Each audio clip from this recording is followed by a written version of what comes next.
एक छोटा सा गांव था जिसका नाम था चिनाब नगर। वहाँ रहती थी बीबी आमना। उसके शौहर का इंतकाल हुए अभी 10 साल हुए थे। आमना के पास सिर्फ एक ही बेटा था, उमर। उमर जब पैदा हुआ तो आमना ने उसे देखते ही कहा था, या अल्लाह, ये मेरी आंखों की रोशनी है। उमर बचपन से ही बहुत ज़हीन था। गांव के स्कूल में सबसे पहले आता। आमना दिन भर खेतों में मजदूरी करती, कभी किसी के घर बर्तन मांजती, कभी कपड़े धोती। शाम को थकी हारी घर आती तो उमर उसके गले लग जाता और कहता, अम्मा, आज क्या बनाया है? आमना मुस्कुरा कर कहती, जो तुम्हें पसंद है बेटा। उमर जब 10वीं क्लास में था तो गांव के एक उस्ताद ने कहा, ये लड़का बहुत होशियार है, उसे शहर में भेज दो, बड़ी तालीम दिलाओ। आमना ने रात भर सोचा। घर में पैसे नहीं थे, मगर बेटे का मुस्तकबिल देखकर उसने फैसला कर लिया। अगले दिन वो अपनी सारी सोने की छोटी सी बालियां बेच आई। जो पैसे मिले उनसे उमर का दाखला एक अच्छे हॉस्टल वाले स्कूल में करवा दिया। उमर रोता हुआ बोला, अम्मा, तुम अकेली कैसे रहोगी? आमना ने उसके सर पर हाथ फेरा और कहा, बेटा, माँ कभी अकेली नहीं होती। उसके दिल में उसका बेटा हमेशा रहता है। उमर शहर चला गया। शुरू में हफ्ते में एक खत लिखता।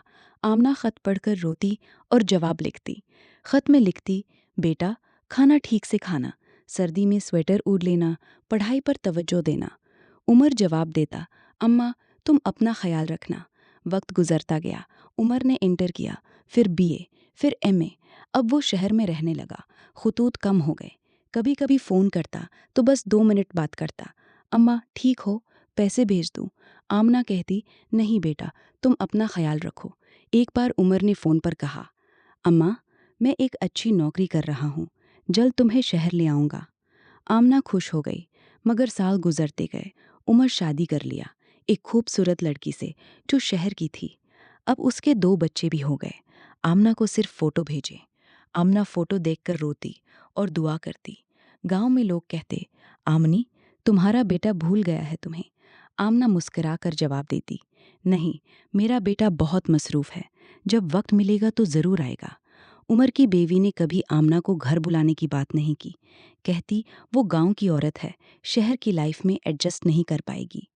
उमर चुप रहता। दिल में कुछ एहसास होता, मगर जुबान से कुछ न कहता। एक दिन आमना शदीद बीमार हो गई। बूढ़ी हो चुकी थी, जिस्म कमज़ोर, आंखें धुंधली। गांव के डॉक्टर ने कहा, इसे शहर के बड़े अस्पताल ले जाओ। आमिना ने हाथ जोड़कर कहा, नहीं, मेरे बेटे को परेशान मत करो, वो बहुत मसरूफ़ है। मगर गांव वालों ने उमर को फ़ोन कर दिया। उमर ने फ़ोन उठाया तो दूसरी तरफ रोती हुई आवाज़ आई, बेटा, तुम्हारी अम्मा बहुत ख़राब हैं। उमर का दिल धक से रह गया। वो फ़ौरन गाड़ी लेकर गांव की तरफ चला। रास्ते भर उसे बचपन की यादें आ रही थीं। जब अम्मा उसे बुखार में सीने से लगाकर रातें गुजारती थीं, जब बारिश में छत टपकती तो अम्मा खुद भीगती मगर उस पर चादर डाल देती, जब स्कूल फीस नहीं होती तो अम्मा अपने कपड़े बेचकर फीस जमा कर देती। गांव पहुंचा तो घर के बाहर बहुत से लोग खड़े थे। उमर अंदर दाखिल हुआ। आमना बस्तर पर लेटी थी, चेहरा जर्द, सांस मुश्किल से चल रही थी। उमर ने माँ के पाँव छुए और रो पड़ा, अम्मा, अम्मा, मैं आ गया हूँ। आमना ने आंखें खोली, कमज़ोर आवाज़ में बोली, बेटा, मेरा उमर आ गया? उमर ने माँ का सर अपनी गोद में ले लिया। हाँ अम्मा, मैं आ गया। अब तुम ठीक हो जाओगी, मैं तुम्हें शहर ले जाऊंगा। आमना ने मुस्कुराकर कहा, बेटा, अब देर हो गई, मगर एक बात सुन लो। वो एक पुराना संदूक निकालने का इशारा किया। उमर ने संदूक खोला। अंदर बहुत से खत थे, वो तमाम खत जो उमर ने बचपन और जवानी में अम्मा को लिखे थे। एक अलग जगह पर आमना के लिखे हुए खत थे जो उसने कभी भेजे नहीं थे। आमना ने कहा, बेटा, ये खत मैंने उस वक्त लिखे जब तुम शहर गए थे, जब तुम्हारी शादी हुई, जब तुम्हारे बच्चे पैदा हुए। मैंने सोचा कि तुम मसरूफ़ हो, परेशान न करो, मगर दिल भर आता था तो लिख लेती थी। उमर खत पढ़ने लगा। एक खत में लिखा था, मेरे प्यारे उमर, आज तुम्हारी सालगिरह है। मैंने तुम्हारे लिए ख़ास हलवा बनाया था, मगर तुम नहीं आए।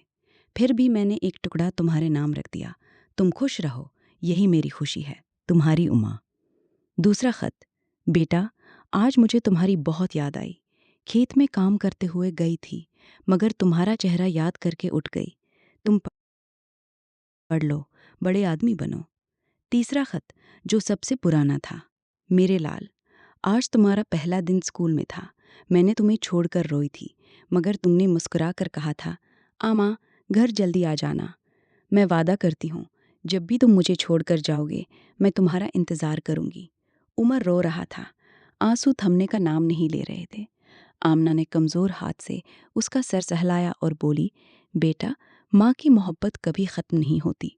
मैंने तुम्हें कभी कुछ नहीं मांगा, सिर्फ ये चाहा कि तुम खुश रहो। अब जब मैं जाऊंगी तो तुम्हें अफसोस न हो। बस अपने बच्चों को माँ की कदर सिखाना। उमर ने रोने हुए कहा, आमा, मुझे माफ़ कर दो, मैं बहुत बड़ा अहमक था। आमना मुस्कुराई, बेटा, माँ कभी बेटे से नाराज़ नहीं होती।